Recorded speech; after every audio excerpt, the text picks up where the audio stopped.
Hoje nós iremos para Neemias capítulo 6, mas sempre eu gosto de fazer uma recapitulação do estudo anterior. Então vamos ver isso de forma bem breve, aprendendo as lições que nós vimos no estudo anterior, que foi domingo passado, Neemias capítulo 5. Então, de uma forma bem breve, eu apresentei a história geral do livro de Neemias. Do que fala o livro de Neemias? O livro de Neemias fala sobre restauração dos muros de Jerusalém, mas temos entendido que não é sobre os muros em si. Quando nós aplicamos, nós trazemos as lições para a nossa vida, que Neemias está falando de reconstrução, mas não somente material, mas também espiritualmente falando.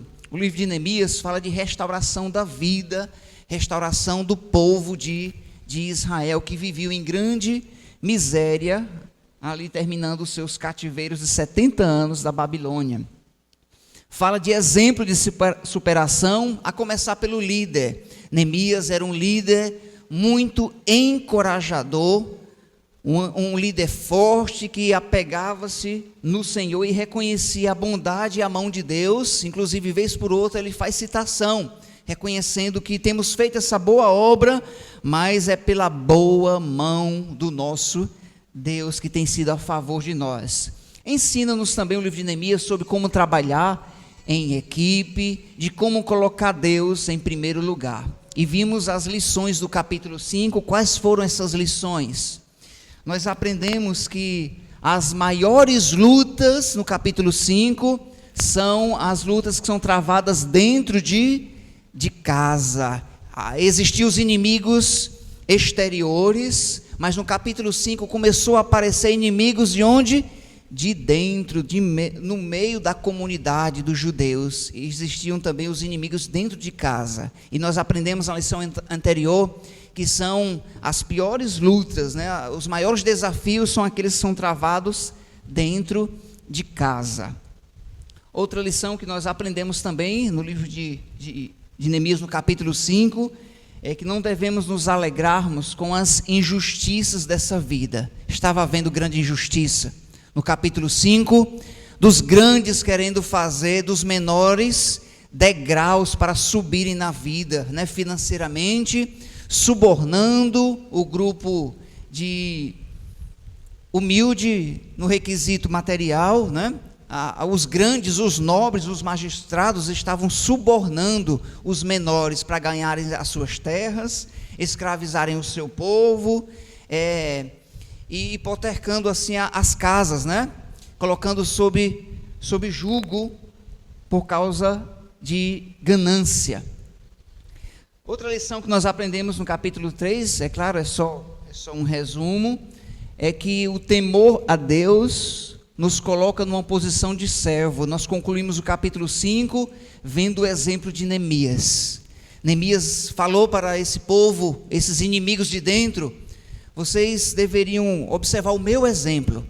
Olha, eu desci de uma posição elevada para estar aqui com vocês, rejeitando uma posição, rejeitando então privilégios que eu tinha, como uma posição elevada ao lado do rei, mas eu vim para cá, não cobrando nada de vocês para restaurarmos os muros, e agora vocês nessa ganância toda. Então Neemias se colocou como um exemplo. Então isso nos ensinou que o temor a Deus, e ele usou essa expressão: eu faço isso porque eu temo a Deus. Então extraímos a lição de que o temor a Deus nos coloca numa posição de servo, e não de senhor, de autoridade, de ditadura, tá bem?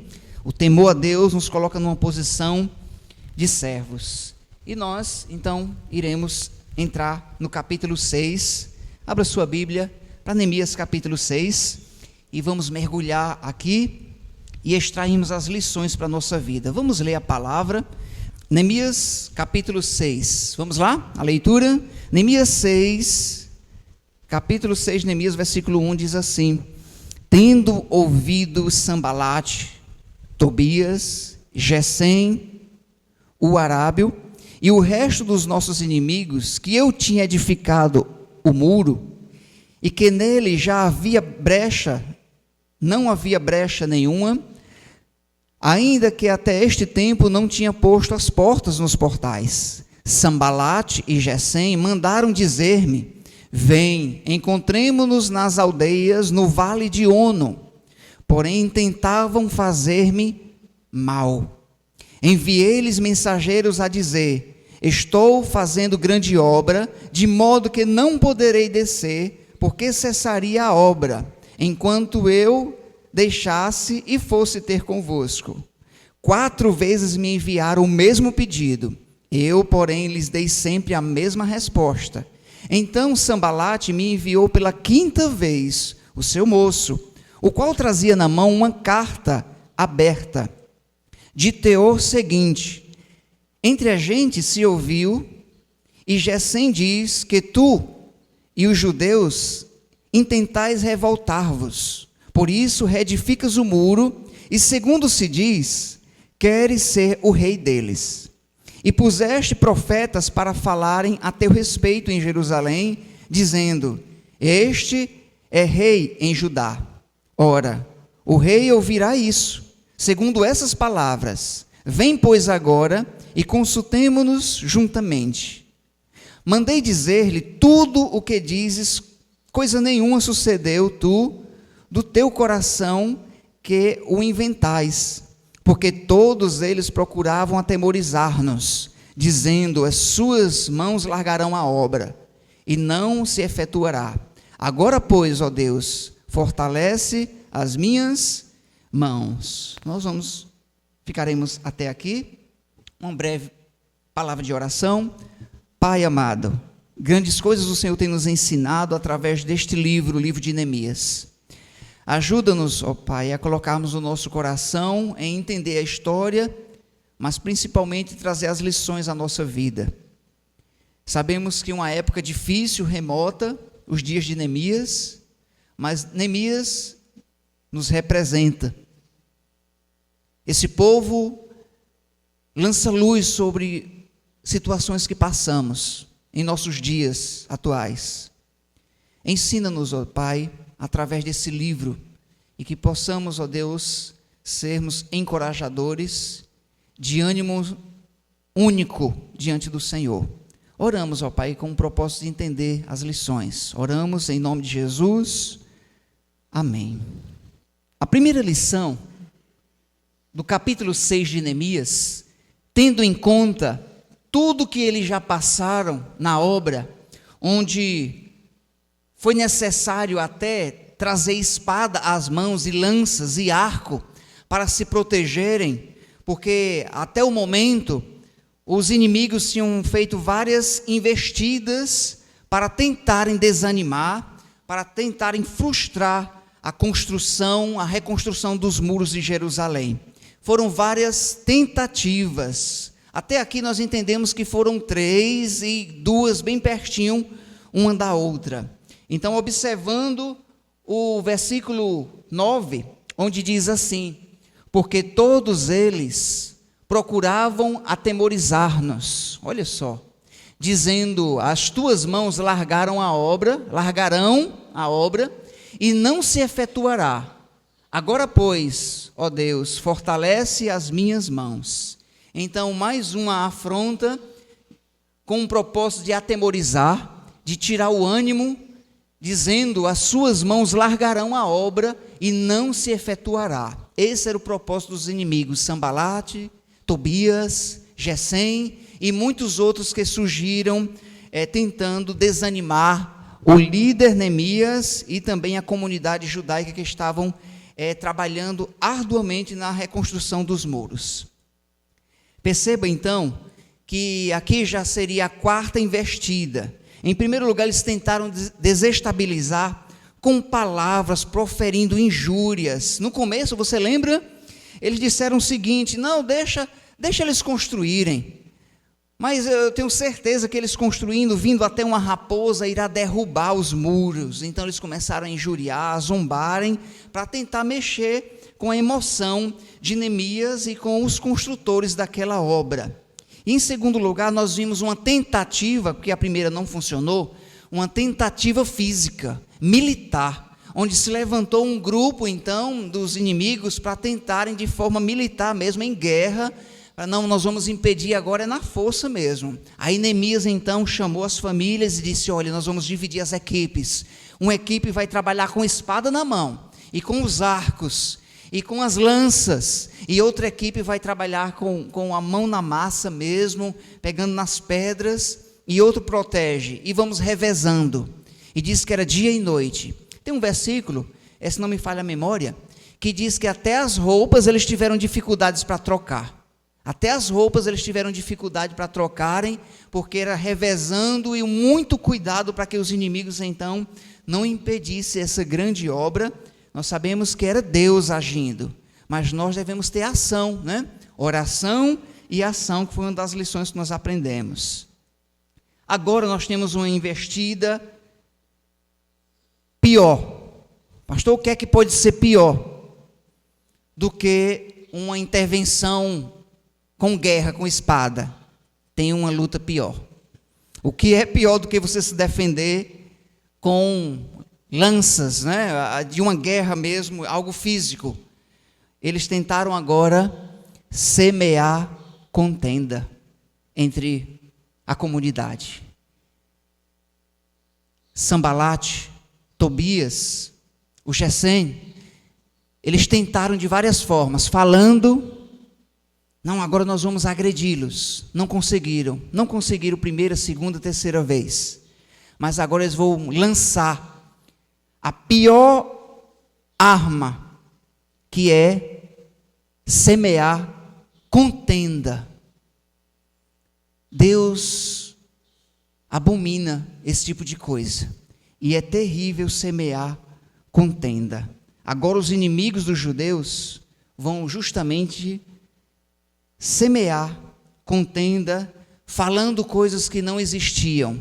Nós acabamos de ler que por 4 vezes os inimigos mandaram cartas para Neemias, dizendo: vem ter conosco.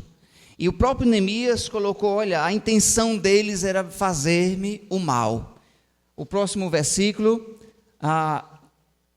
só um instante, o próximo versículo vai nos mostrar, que é o versículo 2, Neemias 6:2, Sambalate e Gesem mandaram dizer-me: venha encontremo-nos nas aldeias no vale de Ono, porém intentavam fazer-me o mal. A ideia dessas cartas era para trazer Neemias para um lugar isolado e assim fazerem o mal com ele, e mandaram 4 cartas.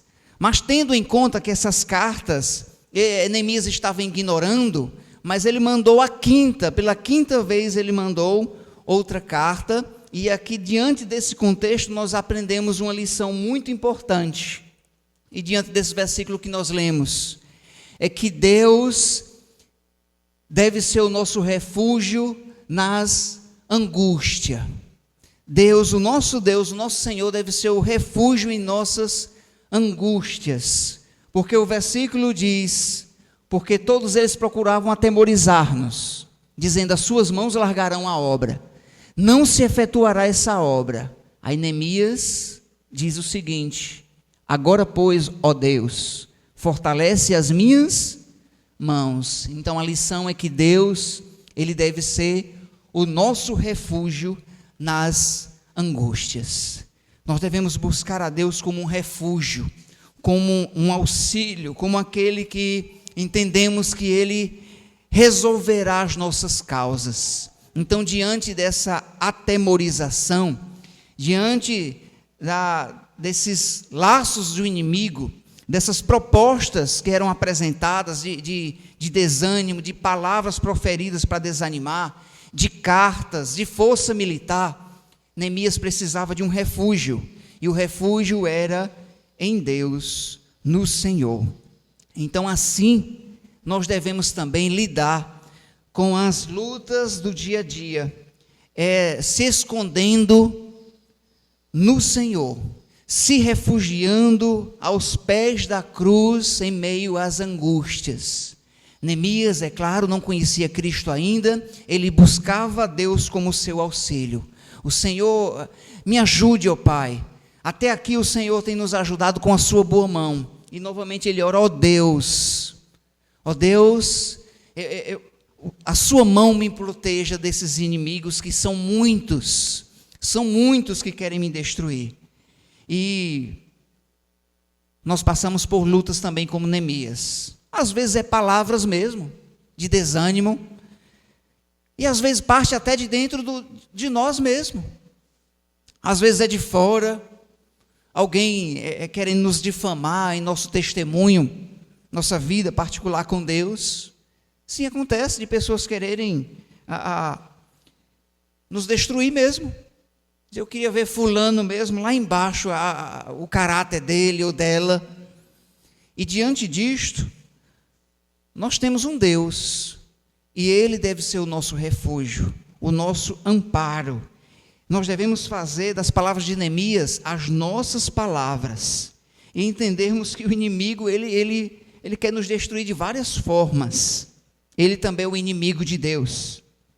E sabemos que quem está por trás disso tudo é o inimigo mesmo, é Satanás, querendo então destruir o ânimo e a vida de Neemias e da comunidade judaica que estavam dispostos na reconstrução dos muros. Me chama muito a atenção, quando as cartas foram enviadas até Neemias, teve algo que me chamou muito a atenção. Diz assim, Neemias 6:2, Sambalate e Gesem mandaram dizer-me através de cartas que pessoas levavam, vem, encontremos-nos nas aldeias, no vale de Ono, porém, intentavam fazer-me o mal. O que me chamou muita atenção, essas cartas que foram enviadas, e um dos versículos diz que uma dessas foi uma carta aberta, mostrando a vulgaridade, porque carta geralmente é fechada, as cartas oficiais eram fechadas e seladas com o anel do rei ou com algum oficial que selava aquela carta, algo restrito, mas a última carta foi uma carta aberta. O versículo diz claramente, foi uma carta aberta, mostrando que era um insulto mesmo, e todos poderiam ler essa carta a caminho e dizer, olha, Neemias agora está frito, olha o que a carta diz, é uma carta aberta. Então isso mostra a vulgaridade e a intenção maligna de difamar a pessoa, então, de Neemias. E a carta veio recheada de mentiras e de contendas, onde as pessoas estavam lendo e agora dizendo, agora nós vamos perder o nosso líder, Neemias. Foi usado, irmãos, até falsos profetas, Semaías e Noádia, uma mulher chamada de profetisa, que no finalzinho do capítulo, que na realidade não eram profetas de Deus. O próprio Neemias veio a dizer, isso aí que vocês estão dizendo não é de Deus. Mas o que me traz aqui um alerta e até uma lição para nós, não uma lição principal, mas uma lição à parte, é que Neemias disse o seguinte, olha pessoal, eu não tenho muito tempo para isso não, para ir até vocês não, eu estou numa grande obra, eu não tenho muito tempo para ir ver vocês para conversarem sobre assunto esse ou sobre assunto aquele. Isso nos ensina uma grande lição, que Neemias estava tão focado e colocando aquela obra como a obra é prioridade diante de Deus. É algo importante, ele mencionou, estou diante de uma grande obra, não posso perder tempo com as coisas exteriores. Isso nos traz uma lição importante também, embora não destaquei como uma lição principal nesse texto aqui, mas é uma lição importante de que as coisas de Deus, elas devem ter um lugar próprio, elas devem ter um local em nossa vida, como prioridade. Neemias disse, eu estou numa grande obra, eu não posso perder tempo com isso e com aquilo outro não, e ele não foi, e pela quinta vez eles tentaram de uma forma mais severa, semeando contenda com uma carta aberta, induzindo e mentindo, dizendo, vocês querem construir esse muro aqui? Porque Neemias quer ser rei. Esse era o teor da carta aberta. Neemias, agora nós descobrimos, você quer ser o rei sobre o rei que lhe enviou. Imagine o rei, essa contenda chegando ao ouvido do rei Artaxerxes, que confiou que Neemias fosse até Jerusalém, reconstruísse os muros e voltasse à sua posição de copeiro, uma posição importante. O rei com a sua esposa disseram, olha, Precisamos de você aqui em Suzã. Mas diante das suas lágrimas, do seu lamento pelo seu povo, vamos permitir você descer. E Neemias, pois mande cartas para mim de confiança, para eu pegue madeiras, para que eu passe pelas províncias e chegue até Jerusalém. E tudo isso foi dado nas mãos de Neemias como um ato de confiança. Agora a contenda dizia o seguinte: você quer ser rei, você quer reconstruir esses muros e quer ser rei aqui em Judá. Esse era o teor da carta. Era para desestruturar o caráter de Neemias. A ideia é para que esse teor dessa carta chegasse até o rei Artaxerxes para difamar a pessoa de Neemias, e o rei então dissesse: que é isso, Neemias? Eu lhe confiei, agora você está querendo fazer um reino à parte sobre mim? Esse era o contexto aqui da situação. Mas o que me traz aqui uma lição importante, como eu mencionei, é que Neemias disse: olha, eu não tenho tempo para isso não. Deus, Ele é minha prioridade. Não tenho tempo para perder, para ficar ouvindo essas coisas aqui não. Vem ter conosco. Não, eu não posso, eu estou numa grande obra. E Deus era prioridade na vida de Neemias. Eu quero trazer uma aplicação aqui importante. É que às vezes, é uma lição parece ser pequena, mas é uma lição grande. Às vezes nós, cristãos, trocamos o que é prioridade, que Deus nos tem dado, por algo que não é tão prioridade, e colocamos acima das coisas de Deus. Pastor, quando isso acontece? Acontece às vezes numa simples atitude. Às vezes é numa programação da igreja, num culto que você poderia estar aqui, mas você troca por um aniversário de alguém que você até às vezes pouco conhece. Ah, pastor, é porque me convidaram. Parece uma simples coisa. Pastor, é só um culto. Mas se você for somar, às vezes nós estamos dando prioridade, tirando o que é de Deus, o que era para ser, e poderíamos dizer: olha, eu sou um cristão, eu tenho minhas prioridades aqui, minhas atividades, eu não posso ir para isso. É uma lição importante aqui, eu não coloquei como relevo, como destaque, mas queria mostrar isso aqui, que Neemias então, ele colocou como prioridade, dizendo: olha, eu estou numa grande obra, eu não posso deixar isso para fazer isso aqui não. Eu não estou dizendo que, não é radicalismo, irmãos, tá bom? Não estou dizendo que ninguém pode perder um culto, o Davi não pode perder uma programação, porque senão está condenado. Nada disso, não é isso que eu estou dizendo. Eu estou falando de trocar, às vezes, prioridade por coisas tão banais. Nós temos alguns ministérios na igreja, vou citar um, né? o coral da igreja. Nós marcamos, agendamos, e eu vou com muito cuidado para poder agendar um dia que dê certo. Ah, pastor, mas eu faço parte, mas eu não posso, porque esse dia eu tenho que ir na sorveteria, na pizzaria, eu não posso, esse dia está marcado. Então é sobre isso que eu estou falando, coisas pequenas, às vezes trocamos. Dê prioridade às coisas de Deus. Vamos fazer como Neemias? Não, isso aqui é prioridade. Pastor, eu quero lhe convidar para o meu aniversário. Qual é o dia? Não, mas vai ser um dia de culto. Rapaz, pois então você não gosta de mim não. Porque você quer me convidar, pois convide em outro dia. Eu fiz isso uma vez, mas é claro, eu estou me colocando como pastor, né? Fiz isso uma vez. Eu me senti muito ruim. É como quem eu estava traindo a minha esposa. É como quem estava traindo a minha esposa. Deixar de fazer algo que era prioridade para fazer algo que era secular, algo que poderia ser mudado aquele dia. Algo que não podia ser mudado esse dia aqui. Mas as coisas de Deus não podemos mudar e mexer não, está mexendo todo o tempo. Então esses são fundamentos importantes. Neemias, isso eu não tenho tempo para isso não, gente. Olha, eu não posso ir até vocês. 4 vezes lhe convidamos, você não veio, vamos semear a contenda. Que semeio, a obra de Deus é prioridade, era isso que Neemias estava dizendo. Olha esse povo que estão trabalhando comigo, eu vou deixar aqui 3, 4 dias essa obra parada, para ir conversar com os outros e conversa. Gente, eu não posso fazer isso. Então Neemias foi firme, isso nos traz uma lição importante, de que Deus deve ser prioridade em nossa em nossa vida, prioridade em nossa vida. E devemos, de fato, zelar por isso.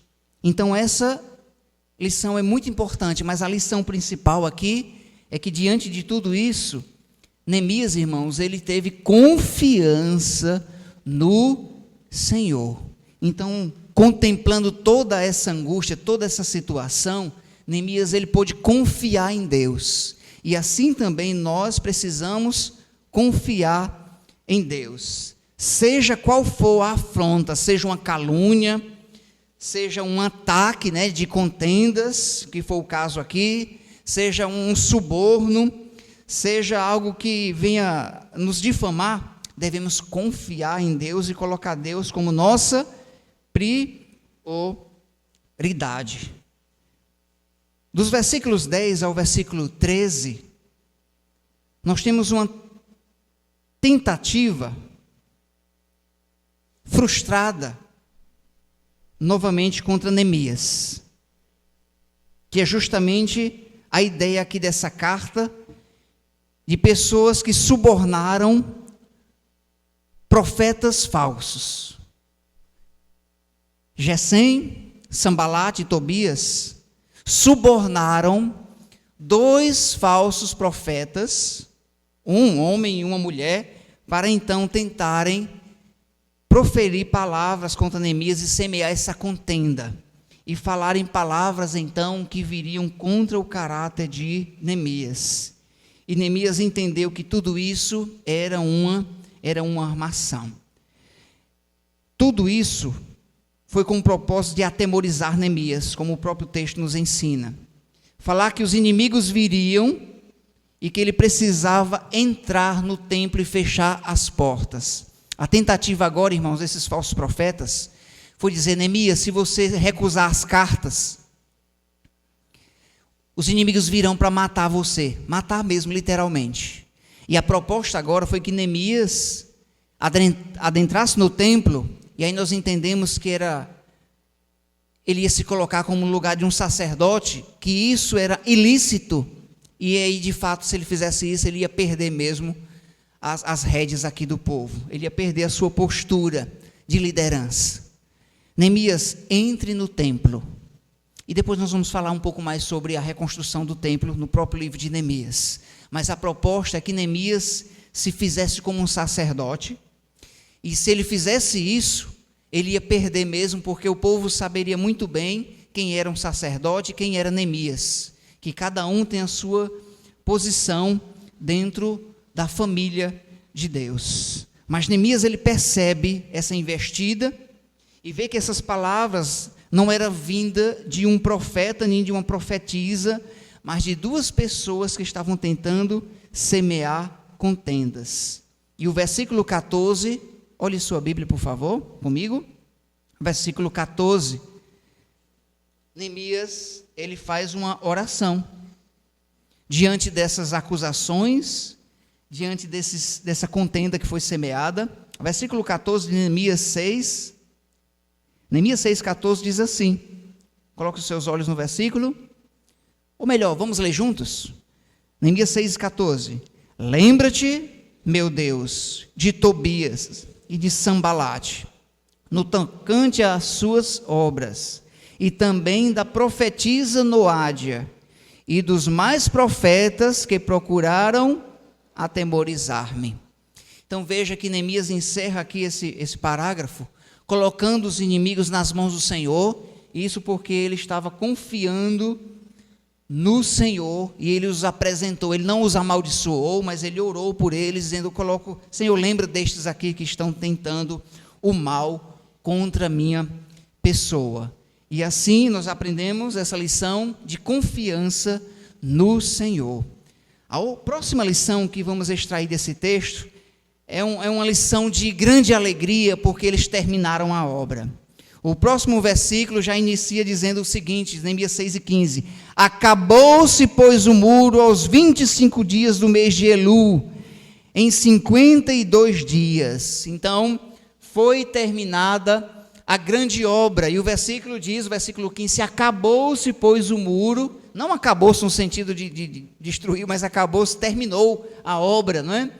Aos 25 dias do mês de Elu, em 52 dias. Em 52 dias foram terminadas todas as obras.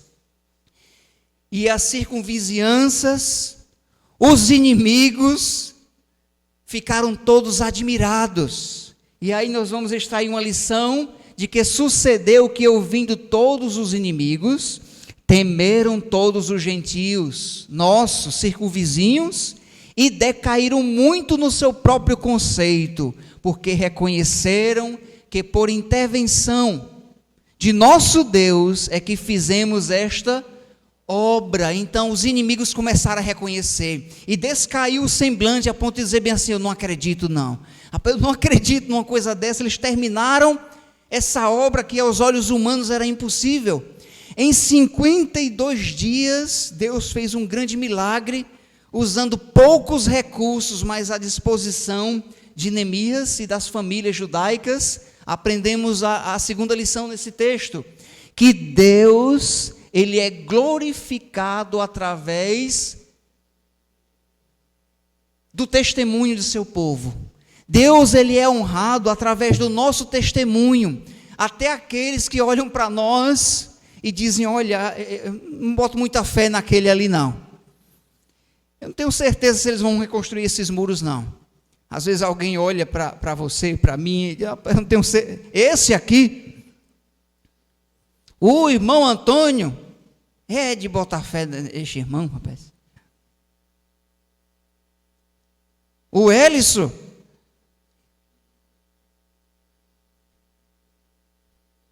não boto fé não nesse aí não vai durar muito tempo não aqui na igreja não.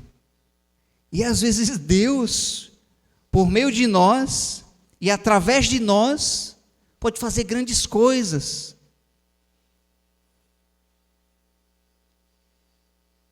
O irmão Apolinário vai pregar hoje? Ixi, rapaz, bota fé não. O irmão César que vai trazer a mensagem hoje? Ixi, rapaz, vai ser só grito hoje. Deus pode fazer grandes coisas, Deus pode usar ricamente cada um. O Mateus, desse tamanho, é de prestar alguma coisa na vida, Mateus? Deus pode fazer grandes coisas através de um idoso, de um senhor, de uma senhora, de um jovem. E os inimigos ficaram, olha a palavra, né?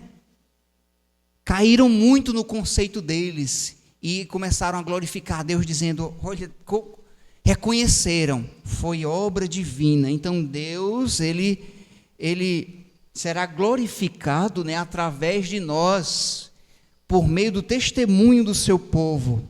Veja as expressões: sucedeu, ouvindo os inimigos, decaíram muito no seu conceito, reconheceram que foi uma intervenção divina. Perceba que Deus foi glorificado até os inimigos, né? Por meio desse trabalho, por meio dessa obra. Isso nos ensina que estamos sendo vigiados constantemente. Se nós estamos sendo vigiados constantemente, veja que as pessoas que reconheceram foram pessoas que estavam circunvizinhança, os vizinhos estavam olhando para aquela obra. E assim também estamos nós sendo vigiados. Aquela igreja está crescendo, Jair? Mas eu vou ficar observando esses outros aqui, vou ficar observando esses membros aqui dessa igreja. E Deus pode ser glorificado com o nosso testemunho, com o zelo que nós devemos ter a Deus. Isso é uma lição incrível, porque Deus faz grandes coisas por meio de nós. Os inimigos não acreditaram, mudaram o conceito. Em 52 dias eles fizeram uma grande obra, foi Deus. Então eles reconheceram a mão de Deus através do testemunho desse povo aqui. E essa é uma lição importante para nós, é que nós devemos glorificar a Deus através do nosso testemunho. Nosso testemunho, irmãos, ele é muito importante. Reconheceram que foi uma intervenção divina que a obra fora feita essa grande obra foi a mão de Deus, e o próprio Neemias reconhecia, mas por último agora os próprios inimigos vieram a reconhecer. Então eu quero concluir a história de hoje lhe dizendo e aplicando que a história de Neemias é a nossa história. E às vezes nós estamos lá distante, pastor, Neemias está lá distante, né? Vamos trazer mais para perto aqui, porque a história de Neemias é a nossa história. Eu quero fazer uma aplicação dizendo que a história de Neemias é a nossa história. Aqui eu trouxe uma foto da primeira igreja que foi construída aqui, lá daquele lado, do outro lado aqui, próximo ali da lagoa. E aqui está o sino, né, que era tocado para a igreja se reunir. Não sei se você está reconhecendo alguém aqui, mas eu quero lhe dizer que a história de Neemias não é sobre Neemias somente, é sobre nós também, que nós devemos glorificar a Deus através do testemunho da nossa vida. Esse prédio aqui, irmãos, ele foi abaixo, ele foi destruído, né? Os mais velhos me contam que teve uma cheia, não foi, irmão Antônio? Muito grande. A irmão Antônio nessa época era neném, né? Estava engateando, né? E aí a cheia, a lagoa encheu bastante a ponto de umedecer, né, o chão, e assim os tijolos não eram cimentos, pelo que eu entendo, né, era tijolo cru, e assim esse prédio caiu. Acabou-se a igreja, agora o prédio caiu. Foi assim? Não. Deus levantou Neemias, da nossa geração, e muitos Neemias então trabalharam nessa obra aqui. Eu acho que aqui deve ser aqui, ó. Aqui o fundo, tá bem? E Deus levantou outros Neemias, e Ele tem levantado por muitas gerações. Esse aqui, e alguns desses Neemias já estão com Cristo, já estão com o Senhor. Mas foi trabalho árduo para chegarmos até aqui. Tijolos que foram feitos, muitos deles foram feitos à mão. Eu soube que outros foram transportados de outros lugares para chegarem até aqui. Quem é esse aqui? Quem é? Pai do Zezinho. Rapaz, o bigode parece com o do Zezinho mesmo. Pois bem. Muito trabalho árduo foi feito, Deus levantando Neemias por aqui. Olha só, olha que obra sendo feita. Tijolo por tijolo. A igreja acabou. Não, a igreja vai começar e agora. E começaram a trabalhar, porque eles entenderam que a igreja não era não era o prédio, era o povo. E Deus levantou outros Neemias. Vamos reconhecer aqui quem são. Me ajudem, até eu quero aprender. Chaga bendito. E outros fizeram trabalho. Rapaz, eu achei parecido com o seu Pompeu esse aqui, viu? Comprido que só um cabo da enxada, seu Pompeu. Ó. Muito bem. É ele mesmo, né? Rapaz, seu Pompeu. Pois bem, há 200 anos atrás essa igreja foi feita, seu Pompeu já estava lá, presente. E Deus levantando outros Neemias para trabalharem nessa obra aqui. Então o testemunho dos homens, mas não somente os homens, as mulheres também estavam empenhadas nessa obra magnífica. Essa aqui é a Dona Ruth, não é? Não é ela? E mulheres, e muitas outras mulheres, olha, talvez você esteja aqui, eu nem sei. Talvez não esteja conhecendo aqui, né? Deus levantou mulheres com seu testemunho, e eu quero lhe dizer o seguinte, irmãos, que ficamos até emocionados, porque não tinha muito recurso nessa época. As mulheres não pensavam muito no seu estilo. Olha esses cabelos aqui, pelo amor de Deus. Mas havia um testemunho, né? Não se preocupavam muito com os cabelos. Olha o cabelo da Vanessa ali, como está bonito, né? Mas olha o cabelo dessa aqui, pelo amor de Deus. Mas havia, sabe o que, irmãos? Havia o quê? Testemunho. Ela não se preocupava muito com a roupa, não. Olha a alegria, meu pai. Mas havia o quê? Olha, você não está vendo um ombro descoberto, meu irmão. Olha aqui, olha. Havia zelo. Pastor, você está maltratando? Não. Quero dizer que devemos ter mais cuidado, zelo com as coisas de Deus. Não tinha muita luxúria, não, mas o pessoal se preocupava em estar ali presente. Olha essa aqui, vou passar. Para chegar até aqui, foi luta. Foi luta. Nós estamos na bonança hoje. Mas muitos que trabalharam aqui estão aqui ainda. Suaram mesmo. Então, por isso que eu me coloco aqui na igreja, irmão, com a posição de servo. Pastor, Deus tem feito grandes coisas. E eu me sinto muito pequeno. Eu estou pegando a parte boa aqui da igreja. E o Jair? Eu estou achando fácil demais.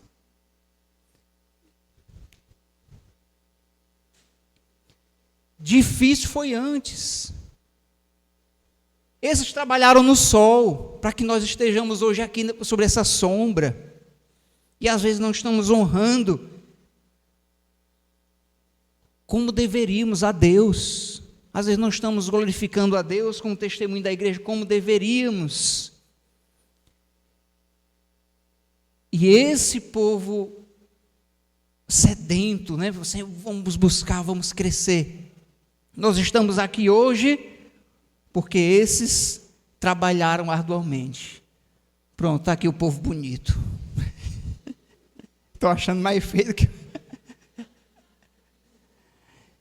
Nesse momento de alegria e emoção também, eu convido você a refletir sobre os valores eternos.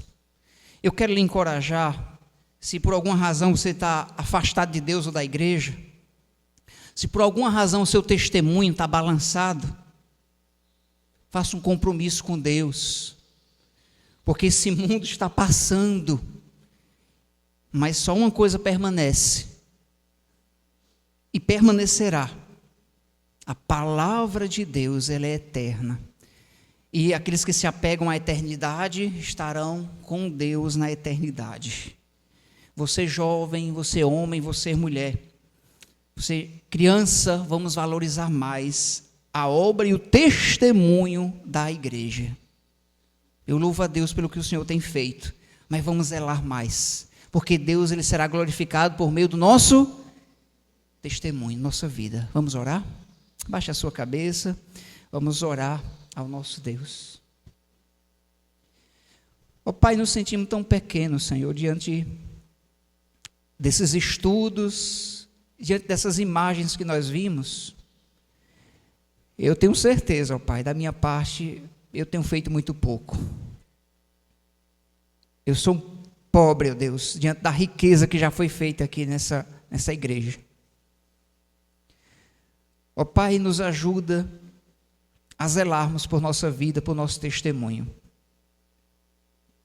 E nos alegrarmos, ó Deus, sim, com as bênçãos do Senhor, mas não nos conformar com este século,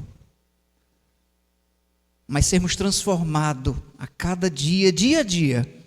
Ajuda, ó Deus, se caso tem alguém aqui afastado dos caminhos do Senhor, que tenha vergonha da sua vida e volte-se para Deus. Se tem alguém com falta de compromisso, volte-se para Deus. Zele, porque não é sobre você a obra, é sobre um Deus que entregou o seu Filho para morrer pelos nossos pecados. A obra é sobre o Senhor, e por meio de nós, sim, reconhecemos. Nos ajuda, Deus, a reconhecermos isso e zelarmos melhor. Nos protege, ó Deus, nos livra de todo mal. Assim nós oramos, ó Pai, em nome de Jesus. Amém.